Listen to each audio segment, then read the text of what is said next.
إلى الله بإذنه وسراجا منيرا. أما بعد فقد قال الله تبارك وتعالى في كلامه المجيد وفي فرقانه الحميد: أعوذ بالله من الشيطان الرجيم. بسم الله الرحمن الرحيم.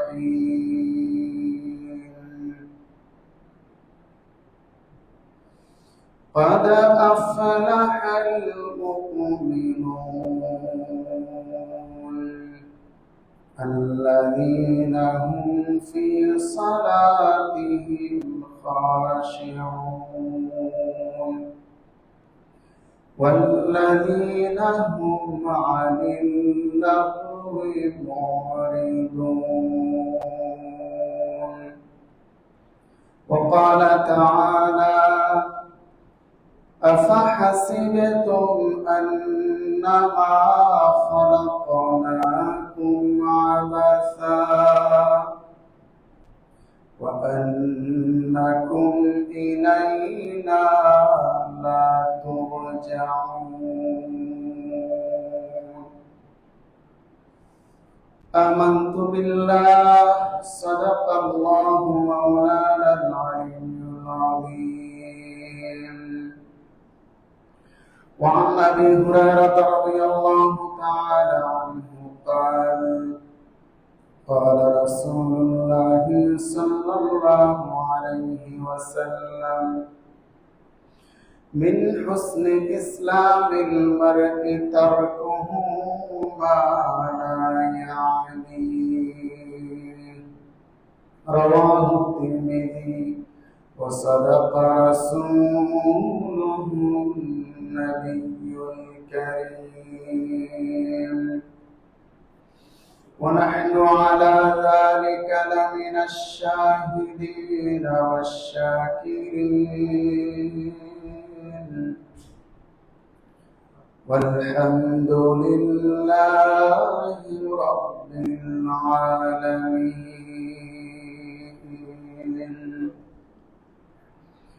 شكر نماز درود پڑھیں. اللهم صل على محمد وعلى آل محمد كما صليت على إبراهيم وعلى آل إبراهيم إنك حميد مجيد. اللهم بارك على محمد وعلى آل محمد كما باركت على إبراهيم وعلى آل إبراهيم إنك حميد مجيد. سبحانك لا علم لنا إلا ما علمتنا إنك أنت العليم الحكيم. সম্মানিত মুসল্লিয়ানে কেরাম, শ্রদ্ধাভাজন মুরব্বিয়ান আযম, সকলকে আন্তরিক মোবারকবাদ জানিয়ে শুরুতে মহান আল্লাহ পাক পরওয়ারদিগারে আলমের অসংখ্য অগণিত তারিফ ও প্রশংসা আদায় করছি। সেই মহান মনিবের দরবারে আলিশানে লাখ কোটি শুকর ও সুজুদ পেশ করছি, যে মহান রব, মহান মালিক আমাদেরকে অত্যন্ত দয়া করে, মায়া করে, মহব্বত করে, ভালোবেসে পবিত্র জিলহজ মাসের সর্বশেষ জুমআর দিনে 1447 হিজরি সনের সর্বশেষ জুমআবারে আমাদেরকে আল্লাহ তাবারক ওয়া তাআলার পবিত্র মসজিদে সালাতুল জুমআ আদায়ের লক্ষ্যে হাজির হওয়ার তৌফিক দিয়েছেন। নামাজ পূর্ব সময়ে কোরআন এবং হাদিস থেকে দ্বীনি কিছু কথা বলা এবং শোনার সুযোগ করে দিয়েছেন। এজন্য আমরা সকলেই দিল থেকে শুকরিয়া আদায় করে বলি আলহামদুলিল্লাহ। সম্মানিত উপস্থিতি, আল্লাহ সুবহানাহু ওয়া তাআলা গোটা মানব জাতিকে তার ইবাদতের জন্য সৃষ্টি করেছেন। আল্লাহ তাআলা সূরাতুল যারিয়াতের 56 নম্বর আয়াতে ইরশাদ করেছেন, ওয়ামা খালাকাতুল জিন্না ওয়াল ইনসা ইল্লা লিয়াবুদুন। আমি জিন, ইনসান, মানব দানব এই দুই জাতিকে একমাত্র আমার ইবাদতের উদ্দেশ্যে সৃষ্টি করেছি। তাহলে আমাদের করণীয় হচ্ছে আল্লাহ তাআলার গোলামি করা, দাসত্ব করা, এবং সেই ক্ষেত্রে আল্লাহ তাবারক ওয়া তাআলার সন্তুষ্টিকে ফলো করা, আর ওই ইবাদত আর দাসত্ব গোলামিটা রাসূলুল্লাহ সাল্লাল্লাহু আলাইহি ওয়াসাল্লামের তরিকা মোতাবেক করা। যদি আমার কোনো কাজ, কোনো আমল, কোনো ইবাদত আল্লাহর রযামন্দি ছাড়া, আল্লাহর হুকুম ছাড়া, রাসূল সাল্লাল্লাহু আলাইহি ওয়াসাল্লামের নির্দেশিত পথ এবং পন্থা ছাড়া ভিন্ন কোনো পন্থায় করা হয়, তাহলে সেটা ইবাদত থাকবে না। সেটা হয়ে যাবে শয়তানের গোলামি, শয়তানের পদাঙ্ক অনুসরণ। কোন মুসলমান, সে মুসলমান দাবি করবে, আল্লাহর বান্দা হিসেবে নিজেকে পরিচয় দেবে, আর সে শয়তানের ধোঁকায় পড়ে ইসলামী শরিয়া বিবর্জিত বহির্ভূত কোনো কাজ করবে, এটা কোন মুসলমানের দ্বারা হতেই পারে না। সম্মানিত মুসল্লিয়ান, আপনারা সবাই অবগত রয়েছেন, বর্তমান সারা বিশ্বে বিশ্বকাপ ফুটবল নিয়ে উন্মাদনা চলছে। ধর্ম বর্ণ নির্বিশেষে সবাই, জওয়ান বুড়া সবাই এই ফুটবল বিশ্বকাপের উন্মাদনায় মেতে উঠেছে। আমাদের চিন্তা করে দেখা উচিত যে এই ফুটবল বিশ্বকাপের সাথে ইসলামী শরিয়া, মুসলমানদের যে সমস্ত কাজ এবং দায় দায়িত্ব, এইসবের সাথে তার কোনো সম্পর্ক আছে কিনা, এগুলো ইসলামের সাথে যায় কিনা। তো আজকে শরীয়তের আয়নায় ইসলামের দৃষ্টিকোণ থেকে বিশ্বব্যাপী ফুটবল বিশ্বকাপ নিয়ে যে উন্মাদনা চলছে, এটা কতটা শরিয়া বহির্ভূত, বিবর্জিত, এ সম্পর্কে আমি আপনাদের একজন মুসলমান ভাই হিসেবে এই বিষয়ে অতি সংক্ষেপে কিছু কথা বলতে চাই। আল্লাহ তাআলা যদি আমাকে তৌফিক দান করেন, তাহলে এই বিষয়ে কিছু কথা বলবো। ওয়া তাওফীকি ইল্লা বিল্লাহ, আলাইহি তাওয়াক্কালতু ওয়া ইলাইহি উনীব। মুহতারাম মুসাল্লিয়ান, আসলে ইসলাম এত চমৎকার এবং সুন্দর ধর্ম। ইসলামে যে ফিজিক্যাল এক্সারসাইজ, ইসলামের যে শরীর চর্চা, এটা ইসলাম সমর্থন করে। মুসলমান শারীরিকভাবে নিজের শরীরকে ফিট রাখবে, শরীর সুস্থ এবং ফিট থাকবে মানে তার মনও ভালো থাকবে, সুস্থ থাকবে, প্রফুল্ল থাকবে। আর যার দেহ মন সুস্থ, সে আল্লাহর গোলামি করতেও আনন্দ পাবে, এবং এই সুস্থতা তার রবের গোলামিতে সহায়ক হবে। তাহলে ইসলামে শরীর চর্চা এবং শরীর চর্চার জন্য বৈধ কিছু খেলাধুলা, এই সব জায়েজ রয়েছে। ইসলামের ভেতরে আনন্দ বিনোদনের সুযোগ আছে। তবে বৈধ গণ্ডির ভেতরে থেকে সেটা করতে হবে। এমনকি শরীরকে ফিট রাখার জন্য শরীর চর্চার উদ্দেশ্যে যে সমস্ত খেলাধুলা এবং আনন্দ বিনোদনের বৈধতা আছে, এগুলো শুধু বৈধই নয়, এগুলো উত্তম। হাদিসে এসছে, রাসূল আকরাম সাল্লাল্লাহু আলাইহি ওয়াসাল্লাম বলেছেন, আল মুমিনুল কাওয়িয়্যু খায়রুম মিনাল মুমিনিদ দাঈফ। দুর্বল মুমিনের চেয়ে সবল মুমিন, শক্তিশালী মুমিন, শারীরিকভাবে ফিট একজন মুমিন, সে আল্লাহর কাছে শ্রেষ্ঠ। মুহতারাম হাজিরিন, এজন্যে আমরা এই ইসলামের গণ্ডির ভেতরে থেকে শরীর চর্চা এবং খেলাধুলার সুযোগ আছে।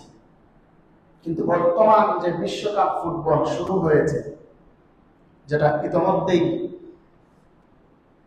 হারাম পদ্ধতিতে, অবৈধ পদ্ধতিতে, কুফরি পদ্ধতিতে, যেটা বেহায়া করার মাধ্যমে শুরু হয়েছে, এই ক্ষেত্রে মুসলমান কোনো আবেগের বশবর্তী হয়ে এটাতে জড়াতে পারে না। কারণ মুসলমান, সে তো মুসলমান, সে তো আল্লাহ তাআলার আজ্ঞাবহ থাকবে, আল্লাহ তাআলার সামনে নিজের জীবনের সকল ক্ষেত্রে সারেন্ডার করবে, আত্মসমর্পণ করবে। মুসলমানের জীবন কখনো লাগামহীন হয়, পরিপূর্ণভাবে স্বাধীন নয়। মুসলমানের জীবন নিয়ন্ত্রণহীন নয়, মুসলমানের জীবন হচ্ছে নিয়ন্ত্রণাধীন। আল্লাহ তাবারাক ওয়া তাআলার হুকুম এবং রাসূলের তরিকার নিয়ন্ত্রণের ভেতরে মুসলমানের জীবন থাকবে। আবেগ দিয়ে নিজের জীবনকে চালালে হবে না। আমরা এই ফুটবল বিশ্বকাপের মাধ্যমে দেখি, বিজাতীয়দের ভালোবাসায় মুসলমানরা তাদের বিবেককে একেবারে বিলিয়ে দিচ্ছে, তারা তাদের আবেগটা বিজয়ী হচ্ছে। মুসলমান মনে রাখতে হবে, আপনার আমার আল্লাহ তাবারক ওয়া তাআলার কাছে দায়বদ্ধতা আছে, আমাদের পরকালীন জবাবদিহিতা আছে। আমরা এমনিতেই ছাড় পেয়ে যাব এমন ভাবে আল্লাহ তাআলা আমাদেরকে বানান নাই, এই উদ্দেশ্যে দুনিয়াতে পাঠান নাই। আল্লাহ সুবহানাহু ওয়া তাআলা আমাদেরকে উদ্দেশ্যহীনভাবে সৃষ্টি করেন নাই। সূরাতুল মুমিনুনের 115 নম্বর আয়াতে আল্লাহ সুবহানাহু ওয়া তাআলা ইরশাদ করেছেন, আফাহাসিবতুম আন্নামা খালাকনাকুম আবাসা আফাহাসিবতুম আন্নামা খালাকনাকুম আবাসান ওয়া আন্নাকুম ইলাইনা লা তুরজাউন। আল্লাহ তাআলা বলেন, তোমরা কি ধারণা করে বসে আছো, ধারণা করেছিলে আন্নামা খালাকনাকুম আবাসা, আমি তোমাদেরকে উদ্দেশ্যহীন, অকারণে, বিনা উদ্দেশ্যে সৃষ্টি করেছি, অনর্থক সৃষ্টি করেছি। তোমরা কি ধারণা করেছো ওয়া আন্নাকুম ইলাইনা লা তুরজাউন, তোমাদেরকে আমার কাছে ফিরিয়ে আনা হবে না, এটাকে তোমরা ধারণা করেছো? বরং আমাদেরকে অনর্থক আল্লাহ তাআলা সৃষ্টি করেন নাই, এবং আল্লাহ তাবারক ওয়া তাআলার কাছে আমাদেরকে আবার ফিরে যেতে হবে, প্রত্যাবর্তন করতে হবে, জবাবদিহি করা লাগবে। সূরাতুল কিয়ামার 36 নম্বর আয়াতে আল্লাহ তাআলা ইরশাদ করেছেন, আয়াহসাবুল ইনসানু আইয়ুতরাকা সুদা, মানুষ কি এই কথা ধারণা করে বসে আছে তাদেরকে এমনিতেই ছেড়ে দেওয়া হয়েছে, এমনিতেই ছেড়ে দেওয়া হবে? মানে দুনিয়াতে মানুষ লাগামহীন জীবন যাপন করবে, এক্ষেত্রে কোনো নিয়ম নীতি বিধিবিধান থাকবে না। এই লাগামহীন জীবন যাপনের জন্যই মানুষকে দুনিয়াতে পাঠানো হয়েছে, মানুষকে এটা ধারণা করে? বরং মানুষের জীবন হচ্ছে নিয়ন্ত্রণাধীন, কিছু বিধিনিষেধের ভেতর দিয়েই মানুষকে জীবন যাপন করতে হবে। এরপরে পরকালে আল্লাহ তাবারক ওয়া তাআলার সামনে যে জীবনের জবাবদিহি করা লাগবে। মুহতারাম হাজিরিন, আমাদের জীবন উদ্দেশ্যহীন নয়। আমাদের যে সমস্ত যুবক ভাইয়েরা, যুবতী বোনেরা এই বিশ্বকাপ খেলায় মত্তহীন হয়ে আছে, তাদেরকে চিন্তা করতে হবে, এই জীবন উদ্দেশ্যহীন নয়, বরং এই জীবনের একটা লাগাম ধরা আছে আল্লাহ তাআলার কাছে, একটা দড়িতে বেঁধে আছি আমরা। আল্লাহ সুবহানাহু ওয়া তাআলা আমাদেরকে দুনিয়াতে পাঠিয়েছেন, কিন্তু আসল গুড়ি আল্লাহ তাবারক ওয়া তাআলার কাছে রেখে দিয়েছেন। মুহতারাম হাজরিন, এজন্য এই যুবক, তরুণ, বৃদ্ধ যারাই এই সমস্ত বিশ্বকাপ ফুটবল উন্মাদনায় মেতে উঠেছেন, তাদেরকে চিন্তা করা উচিত, আমার জীবনের একটা লক্ষ্য আছে, আমার জীবনের মিশন আছে, আমার জীবনের পরিকল্পনা আছে, আমার জীবনের জন্য আখিরাতে চিরস্থায়ী ঠিকানা বানানোর গুরুত্বপূর্ণ দায়িত্ব এই দুনিয়াতে আমাকে দেওয়া হয়েছে। এটা ভুলে গেলে চলবে না। মুহতারাম হাজিরিন, আমরা দেখি যুবক ভাই বোনেরা তারা নিজের যার যার পছন্দের দলের খেলা যেদিন হবে, তারা ওই দিন আগে থেকে প্রিপারেশন নিয়ে ভোরবেলা অনায়াসে ঘুম থেকে উঠে যায়। তাদের ওই রাতে ভোরবেলা ঘুম থেকে উঠতে কোনো অসুবিধা হয় না। কিন্তু আমাদের প্রশ্ন, আমি সফটলি জিজ্ঞেস করতে চাই, রমজান যাওয়ার পরে আমরা কয়জন ভোরবেলা তাহাজ্জুদের সময় 2 রাকাত নামাজ আদায়ের উদ্দেশ্যে রবের কুদরতের কদমে সিজদা দেওয়ার উদ্দেশ্যে আমরা শেষ রাতে জেগেছিলাম? কয়জন বলতে পারবেন? মুহতারাম হাজিরিন, তাহাজ্জুদের নামাজ বাদই দিলাম, ফজরের নামাজের জন্য কয়জন যুবক, কয়জন আমার মুসলমান ভাই বোন উঠে, অথচ নিজের পছন্দের খেলোয়াড়ের পছন্দের দলের খেলা দেখার জন্য ভোরবেলা সে অনায়াসে উঠে যায়। শেষ রাতে সে খেলা দেখার জন্য উঠতে পারে, অথচ জীবনের সফলতা অর্জনের জন্য শেষ রাতে সে জাগতে পারে না। আল্লাহ তাআলা শেষ রাতে এই দুনিয়ার আসমানে বান্দাবান্দীদের দিকে খাস এবং বিশেষ মনোনিবেশ করে আল্লাহ তাআলা বলতে থাকেন, হাল মিন সাইলিন ফাউতিয়া, আছে কি কোনো প্রার্থনাকারী আমার কাছে চাইবে, আমি দান করব, চাও আমার কাছে।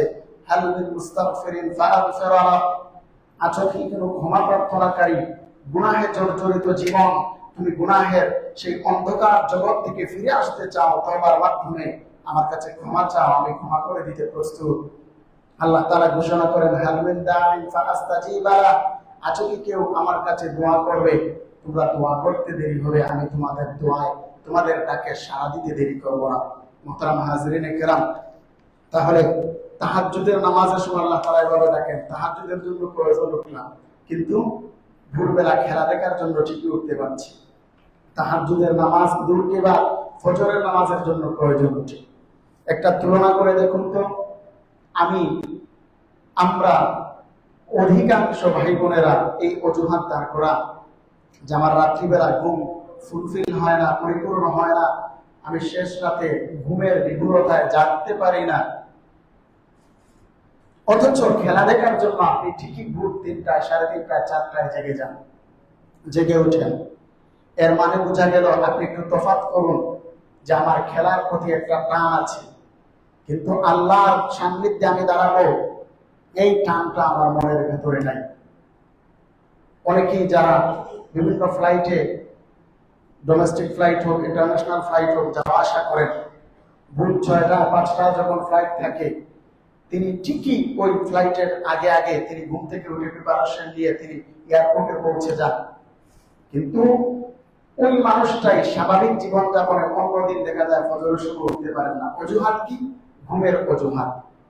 এর মাঝে আপনি তফাৎ করুন যে আপনার আল্লাহর সান্নিধ্যে যাওয়া, আল্লাহর কুদরতে কদমে সিজদা দেওয়া, ফজরের নামাজ আদায় করা, যেই ফজরের নামাজেই মুমিনের সফলতা ব্যর্থতা নির্ভর করে, ওই ফজরের নামাজের জন্য আমি জাগতে পারি না, এর মানে ফজরের নামাজের প্রতি আমার কোনো টান নাই, আমার টার্গেট নাই। আমি যদি রাত্রিবেলা ঘুমানোর সময় সেই টার্গেট নিয়ে ঘুমাতাম যে আমাকে ফজর করতে হবে, ফজরে আমাকে উঠতেই হবে, তাহলে অনায়াস আমার ঘুম ভেঙে যেত, ঘুম আমাকে আটকাতে পারতো না। অনেক গার্ডিয়ানরা আছেন, যুবক যুবতী বিছানায় শুয়ে আছে, ফজরের সময় তিনি মসজিদে আসেন, কিন্তু যুবক ছেলেটাকে মেয়েটাকে তিনি জাগান না। কেন? রাত 1টা 2টা 2:30টা পর্যন্ত সে স্টাডি করেছে, পড়াশোনা করেছে, শেষ রাতে ঘুমিয়েছে, এখন তার ঘুমটা কাঁচা, ঘুম ভেঙে যাবে, তার শরীরের ক্ষতি হবে, এই জন্য তাকে জাগান না। আমি প্রশ্ন করি, যদি কথার কথা আপনার ঘরে আগুন লাগে, তখন কি আপনি আপনার সন্তানটাকে ওই রুমে ঘুমাতে দেবেন নাকি জাগিয়ে তুলবেন? তুলবেন না। তাহলে দুনিয়ার আগুনের ভয় আমার আছে, আখিরাতে জাহান্নামের আগুনের ভয় আমার দিলে নাই। জাহান্নামের আগুন আমার জন্য অপেক্ষা করছে, সেই ভয় আমার দিলে নাই। আমার সন্তানকে দুনিয়ার আগুন থেকে বাঁচানোর ফিকির আমার আছে, কিন্তু আখিরাতে জাহান্নামের আগুন থেকে বাঁচানোর ফিকির আমার নাই। মুহতারাম হাজিরিন, তাহলে ফজরের নামাজের জন্য আমি উঠতে পারি না, খেলা দেখার জন্য ঠিকই উঠতে পারি। এতে কি প্রমাণ হয়? ওই খেলার প্রতি আমার মহব্বত আছে, আমার রব আল্লাহর প্রতি আমার মহব্বত বিন্দু মাত্র নাই। যদি থাকতোই তাহলে ফজর আমার মিস হতো না। মুহতারাম হাজিরিন, তাহলে বলতে চাচ্ছিলাম যে এই যে বিশ্বকাপ ফুটবল টুর্নামেন্ট শুরু হয়েছে, খেলা শুরু হয়েছে, এটা নিছক কোনো খেলা নয়, অনেক হারামের সংমিশ্রণ এই খেলার ভেতরে আছে। কি জন্য এই খেলাটা হারাম? নীতিগতভাবে মৌলিক কিছু কথা শুরুতে বলতে চাই, এরপরে কারণগুলো আলোচনা করে আজকের এই আলোচনা শেষ করব। এই বিশ্বকাপ ফুটবল সহ স্বাভাবিকভাবে আমাদের আরো যত খেলাধুলা আছে, যে কোনো খেলাধুলার ক্ষেত্রে মৌলিক কিছু শর্ত আছে। এই শর্তগুলো যদি পাওয়া যায় তাহলে যে কোনো খেলা, যে কোনো এক্সারসাইজ এটা বৈধ। যদি এই শর্তগুলো লঙ্ঘন হয় তাহলে এই খেলা কোনো ক্ষেত্রে কুফরি, কোনো ক্ষেত্রে হারাম, কোনো ক্ষেত্রে মাকরুহ হয়ে যায়। মুহতারাম হাজিরিনে কেরাম, এক নাম্বার শর্ত হলো খেলা যদি বৈধ হতে হয়, খেলাটা এটা শারীরিক উন্নতি সাধনের জন্য উপকারী খেলা হতে হবে। যেমন আপনি শরীর চর্চা করার জন্য খেলা করলেন, খেলাধুলা করলেন, তাহলে যে সমস্ত খেলার ভেতরে শরীরের উপকার রয়েছে, শারীরিক উপকার রয়েছে, ওই সমস্ত খেলা বৈধ। একটা শরীর শেষ করে দিবেন না, বাকিগুলো একসাথে রাখতে হবে, না হলে তো আপনি এই ফুটবলকে জায়েজ বানিয়ে দেবেন, খেলাও হবে। এক নাম্বার শর্ত। দুই নাম্বার শর্ত হলো ওই খেলার ভেতরে খেলতে যে শরীয়তের কোনো বিধান লঙ্ঘন না হোক।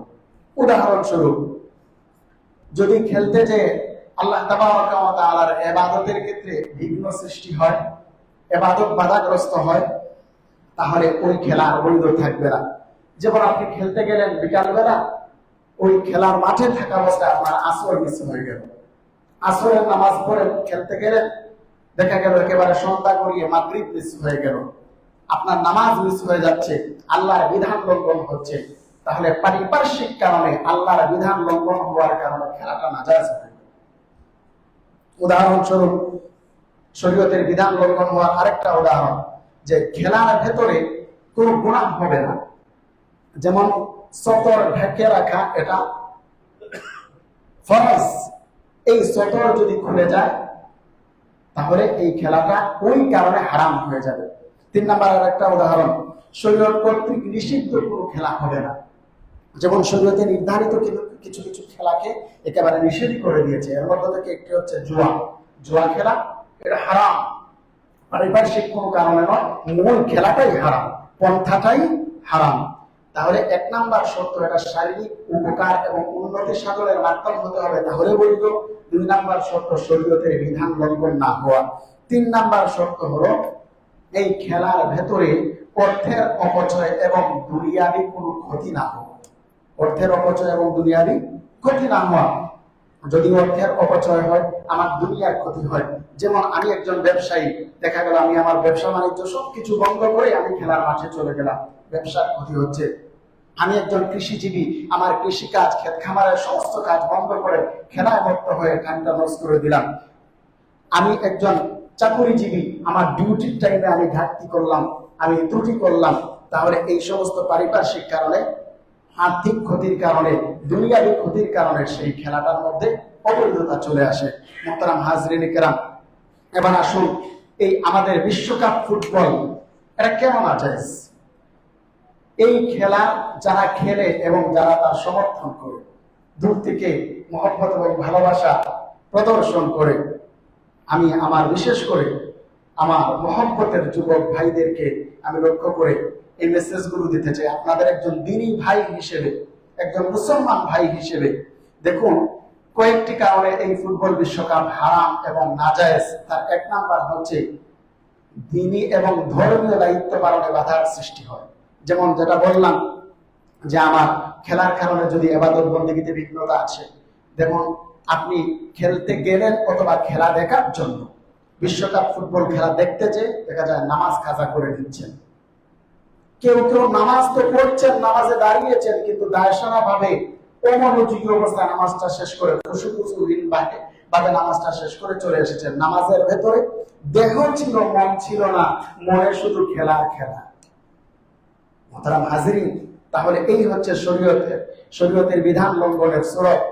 নামাজের ভেতরে আমার যদি মন না থাকে, খুশুখুশু সহকারে নামাজ আদায় না করি, তাহলে এই নামাজটা আমাকে বেনিফিট দেবে না, উপকার পৌঁছাবে না। তাহলে এই বিশ্বকাপ ফুটবল খেলা দেখতে যেয়ে দিনী এবং ধর্মীয় দায়িত্ব পালনে বাধার সৃষ্টি হয়, বিদায় এটা নাজায়েজ। 2 নাম্বার, যেটা ইতিমধ্যেই বলেছি, যে ফুটবল যারা খেলে তারা কি করে, তারা হাফ প্যান্ট পরে তারা খেলে, তাদের হাঁটু সেটা খোলা অবস্থায় থাকে। তাহলে যারা হাঁটু খুলে মুসলমান হলে তার জন্য তো সেটা হারাম, সতর খোলা। আবার অন্যরা তার সতরের অংশ দেখা, এটাও হারাম। তাহলে উভয় পক্ষ থেকে গুনাহের সম্ভাবনা আছে, গুনাহ হয়, বিদায় এটা হারাম, নাজায়েজ। হাদিসে এসেছে, রাসূল সাল্লাল্লাহু আলাইহি ওয়াসাল্লাম বলেছেন, সহিহ মুসলিমের হাদিস 659 নম্বর বর্ণনা, লা ইয়ানজুরুর রাজুলু ইলা আওরাতির রাজুল, কোন পুরুষ যেন অপর কোন পুরুষের সতর না দেখে। ওয়ালাল মারআতু ইলা আওরাতিল মারআ, কোন মহিলা যেন অপর কোন নারীর সতরের দিকে না তাকায়। তাহলে বিশ্বকাপ ফুটবল দেখতে যে আপনারা কি পুরুষের সতরের দিকে তাকাচ্ছেন না? যারা দেখছেন আর কি, তাদেরকে উদ্দেশ্য করে বলছি মোহতারাম হাজিরিন, এই কারণে এটা হারাম। 3 নাম্বার, প্লেয়াররা যারা হাফ প্যান্ট পরে তারা খেলা খেলে, এই সমস্ত খেলা যারা দেখে, তাদের প্রতি যাদের আসক্তি, মহব্বত, ভালোবাসা আছে, এই সমস্ত যুবকরাও ধীরে ধীরে হাফ প্যান্ট পরাতে অভ্যস্ত হয়ে যাচ্ছে। অধিকাংশ ক্ষেত্রে আমাদের সমাজে রাস্তাঘাটে দেখবেন যুবক ছেলে ফেলে সে তার বাবার সামনে, মায়ের সামনে, পরিবারের ভেতরে সে হাফ প্যান্ট পরে ঘোরাফেরা করছে। এটা একেবারে নরমালাইজ করে ফেলা হয়েছে, একেবারে স্বাভাবিক হয়ে গেছে আমাদের কাছে। অথচ একটা ফরজ তরক করে হারামে লিপ্ত হচ্ছে আমি। মোহতারাম হাজিরিন, এটা কেন? আমি ওই খেলোয়াড়দের দেখে দেখে উদ্বুদ্ধ হচ্ছি, এবং তাদের দেখার কারণে, এই অবস্থায় দেখার কারণে আমার কাছে এটা স্বাভাবিক হয়ে যাচ্ছে, নরমাল হয়ে যাচ্ছে। তাহলে এই খেলা আমাকে আরেকটা হারামের দিকে নিয়ে যাচ্ছে। 4 নাম্বার আরেকটা কারণ, এই খেলার মধ্যে চোখের জিনা হয়। কিভাবে চোখের জিনা হয়? খেলার শুরুটাই তো যে বেহায়াপনার মাধ্যমে শুরু হয়েছে, নর্তকীর নাচ গানের মাধ্যমে শুরু হয়েছে। এই নাচ গান যারা খেলা দেখেন, মনে হয় দেখেন না। আল-ইয়াযু বিল্লাহ, চোখের গুনাহ নয়, এটার নাম চোখের জিনা। রাসূল সাল্লাল্লাহু আলাইহি ওয়াসাল্লাম বলেছেন, আল-আইনানি তাজনিয়ান, চোখেরও জিনা হয়, ওয়া জিনাহুমান নাযার, আর চোখের জিনা হচ্ছে নজর দিয়ে অবৈধ, হারাম, অশ্লীল দৃশ্য দেখা, বেগানা পরনারীর দিকে তাকানো। মোহতারাম হাজিরিন, আমার চোখের জিনা হচ্ছে, এটার কারণে এটা হারাম। 5 নাম্বার, অত্যন্ত গুরুত্বপূর্ণ একটি পয়েন্ট, আমি যাদের খেলা দেখছি, ব্রাজিল, আর্জেন্টিনা বলেন, যত খেলোয়াড়রা বলেন, তাদের খেলা দেখছি, তারা অধিকাংশই দেখবেন তারা অমুসলিম, কাফের। কোন পর্যায়ের অমুসলিম? সাধারণ অমুসলিম নয়, সাধারণ কাফের নয়, এমন অমুসলিম যারা আমার মুসলমান নির্যাতিত মানুষের উপরে জুলুম চালানোর সহযোগী।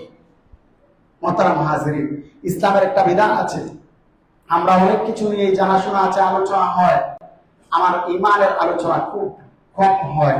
আমার ইমান কিসে আসে, কিসে ভঙ্গ হয়? ইমান ভঙ্গের অনেকগুলো কারণের মধ্য থেকে একটি কারণ হচ্ছে যে মুমিন মুসলমান তারা আল-ওয়ালা ওয়াল বারা, আল-ওয়ালা মুসলমানের ভ্রাতৃত্ব, বন্ধুত্ব, সহানুভূতি, আর ওয়াল বারা অমুসলিমের সাথে তার দূরত্ব, বিচ্ছেদ, ইসলামের সাথে, আল্লাহর সাথে, দ্বীনের সাথে, ঈমানের সাথে।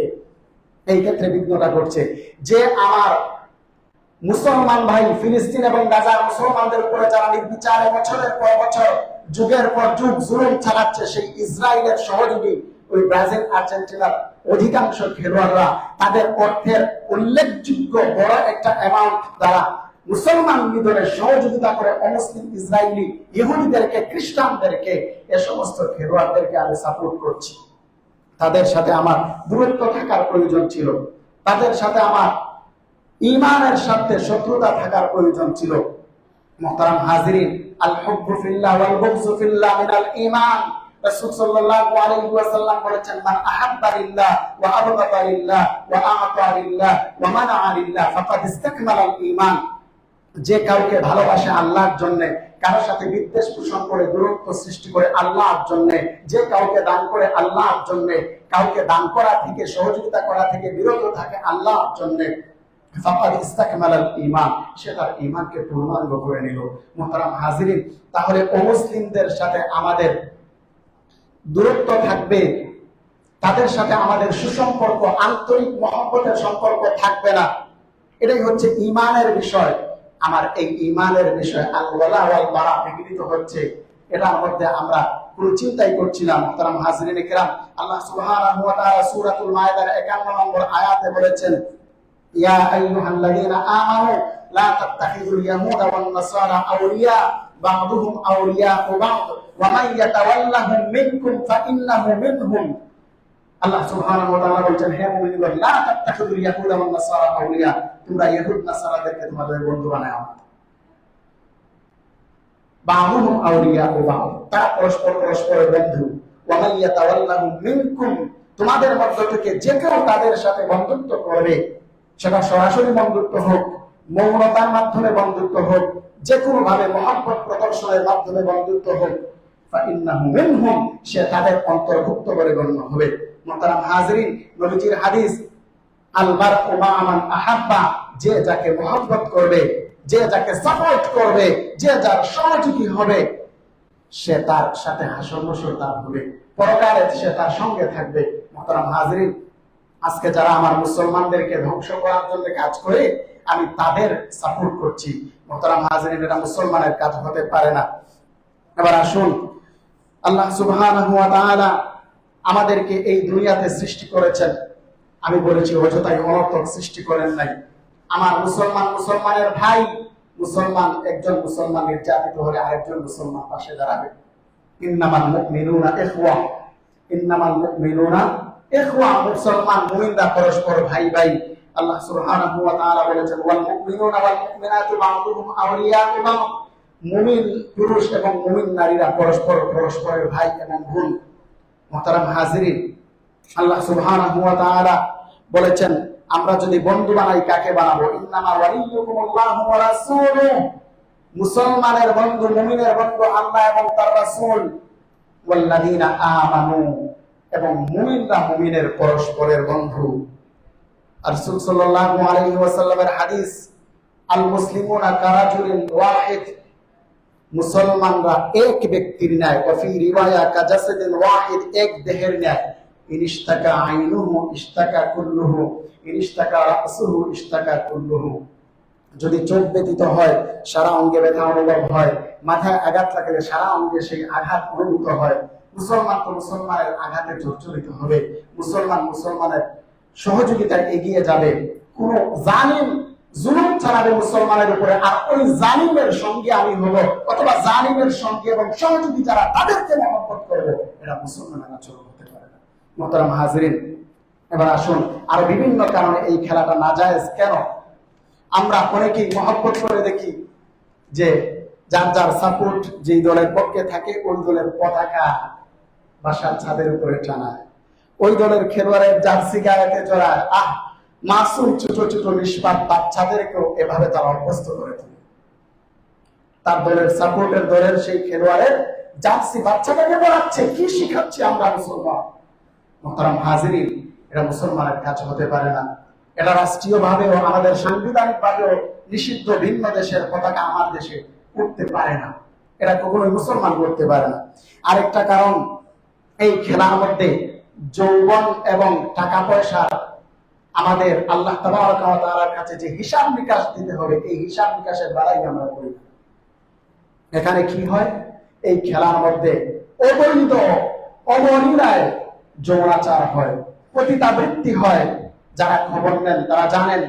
এমনকি আজকে আমি একটা নিউজে দেখেছি যে এই কয়েকটা দেশ মিলে, 3টা দেশ মিলে, আমেরিকা, কানাডা এবং আরেকটা কি মেক্সিকো।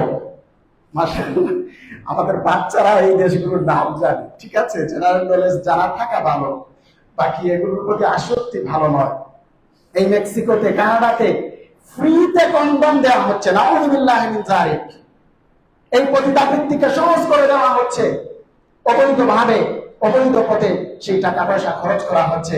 অথচ রাসূলের হাদিস 5টি প্রশ্নের জবাব দেওয়ার আগ পর্যন্ত কোন আদম হাসরের মাঠে একটা কদম সরাতে পারবে না। আল্লাহ তাআলা জিজ্ঞেস করবেন, আন উমরিহি ফীমা আফনা, জীবন কোথায় ব্যয় করেছো? ওয়া আন শাবাবিহি ফীমা আবলা, যৌবন কোথায় ব্যয় করেছো? ওয়া মালিহি মিন আইনা ইকতাসাবা, সম্পদ কোথা থেকে অর্জন করেছো, কোন পথে, বৈধ না অবৈধ পথে? ওয়া ফীমা আনফাকা, এবং কোন পথে তুমি ব্যয় করেছো, হালাল পথে না হারাম পথে? ওয়া মাযা আমিলা ফীমা আলিমা, যা জেনেছো তা অনুযায়ী কতটুকু আমল করেছো। মুহতারাম হাজিরিন, আমার যৌবনের হিসাব দিতে হবে। আমার জীবন যৌবন নষ্ট হচ্ছে, আর ওই যেখানে জিনাতে বিচার হচ্ছে এ ধরনের খেলার সাপোর্ট আমরা করছি। এটা মুসলমান করতে পারে না। এই খেলার মধ্যে আরো অনেক অবৈধ কাজ রয়েছে। মদ জুয়ার রমরমা আয়োজন এই খেলার ভেতরে রয়েছে। মদ তো এমনিতেই তাদের কাছে হালাল, সহজলভ্য, আবার এই খেলাকে উপলক্ষ করে মদ পানকে আরো সহজ করে দেওয়া হয়। জুয়ার কত কোটি কোটি টাকার জুয়ার আয়োজন এই খেলার অন্তরে আছে, এর ভেতরে আছে, আরামে লুকিয়ে আছে, মুসলমান জানে না। আমি মদ পানের সহযোগী হচ্ছে না তো তাদের প্রতি সাপোর্ট করে, আমি এই অবৈধ কাজের সহযোগিতা করছে না তো পরোক্ষভাবে, যে তারা জিনে বিচার করছে এবং জুয়ার আসর বসাচ্ছে। এখানে কিন্তু জুয়ার খেলা আছে, এটা টাকার খেলা। বলছি বিশ্বকাপ খেলা, এর অন্তরালে বহু অবৈধ অন্ধকার জগতের খেলা জড়িয়ে আছে। মুহতারাম হাজিরিন, এই যে যৌন বাণিজ্য এর ভেতরে আছে, আমার আরো অনেক বিষয় এটাকে অবৈধ করে দিচ্ছে। সেটা হচ্ছে যে আমরা অযথা কাজে নিজের সময় ব্যয় করছি। মুসলমানের সময়ের দাম নাই। কুরআনুল কারীমে আল্লাহ সুবহানাহু ওয়া তাআলা বহু বিষয় কসম করেছেন। ওয়াল আসর, সময়ের কসম করেছেন, জীবনের কসম করেছেন, হায়াতের কসম করেছেন। অথচ মুসলমান অযথা কাজে নিজের সময়কে নষ্ট করে দিচ্ছে। অযথা কাজ তো মুসলমানের দ্বারা হতে পারে না। ইসলামের বিধি, রাসূলের হাদিস, মিন হুসনিল ইসলামিল মারই তারকুহু মা লা ইয়ানি, ইসলামের সৌন্দর্য, মুসলমানের সৌন্দর্য হচ্ছে সে অনর্থক অযথা কাজ পরিহার করবে। মুহতারাম হাজিরিন, দেখুন এই বিষয়গুলো নিয়ে চিন্তা করা দরকার। আমি আপনাদেরকে খুব শক্তভাবে ফতোয়া ভিত্তিক আলোচনা করতে গেলাম না, কোরআন হাদিসের বিষয়গুলো আপনাদের সামনে তুলে ধরলাম। এই খেলাকে কেন্দ্র করে আরো কত কিছুই হয়। খেলাকে কেন্দ্র করে কোন দেশে কোথায় কোন খেলোয়াড়রা খেলছে, আর আমার দেশে আমার ঘরের ভিতরে এক ভাই এক দলকে সাপোর্ট করে, আরেক ভাই আরেক দলকে সাপোর্ট করে, বাবা এক দলকে সাপোর্ট করে, ছেলে মেয়ে আরেক দলকে সাপোর্ট করে। ঘরের ভিতরে কোন দল, ঘরের ভিতরে সমস্যা, মুসলমানে মারামারি। একটা পরিসংখ্যান, 2018 সালের বিশ্বকাপকে কেন্দ্র করে বহু আত্মহত্যার ঘটনা ঘটেছে। 2022 সালের কাতার বিশ্বকাপ যেটা হয়েছে, সেটাকে কেন্দ্র করে 23 জন মানুষ মারা গেছে। তাহলে এখানে কি হচ্ছে, আমরা কোথায় হারিয়ে গেছি? মুহতারাম হাজিরিন, মনে রাখবেন, আপনি সর্বশেষ কথা, আপনি আমি, আমার খাহেশ চায়, মন চায়, সবাই যেই পথে হাঁটছে সবার সাথে নিজের গাটাকে ভাসিয়ে দিই, মন চায়, আমারও খেলা দেখতে মন চায়, কিন্তু আমি দেখি না। কেন দেখি না? আমার আল্লাহর কাছে আমার জবাবদিহিতা আছে। আল্লাহ তাআলা বলেছেন, ওয়া আম্মা মান খাফা মাকাম রাব্বিহি ওয়া নাহান নাফসা আনিল হাওয়া ফাইন্নাল জান্নাতা হিয়াল মাওয়া। যে ব্যক্তি তার রবের সামনে তার আলোকে জীবনের জবাবদিহিতা করাকে ভয় করে এবং নিজের খাহেশ এবং কুপ্রবৃত্তির অনুসরণ থেকে নিজেকে বিরত রাখে, জান্নাত হবে তার ঠিকানা।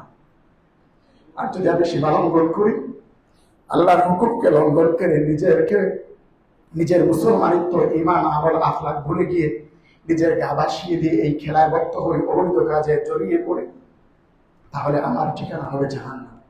আমার সিদ্ধান্ত নেওয়া জরুরি। মুসলমান ভাইয়েরা, আপনাদের কাছে আমি সিদ্ধান্তের বিষয়টা ছেড়ে দিলাম। আপনি সিদ্ধান্ত নেবেন, আপনি পরকালে জান্নাত চান নাকি জাহান্নাম চান? আল্লাহকে চান নাকি শয়তানের ঠিকানা সেই জাহান্নামে শয়তানের সঙ্গী হতে চান? এটা আপনার সিদ্ধান্ত। সিদ্ধান্ত আপনাদের হাতে।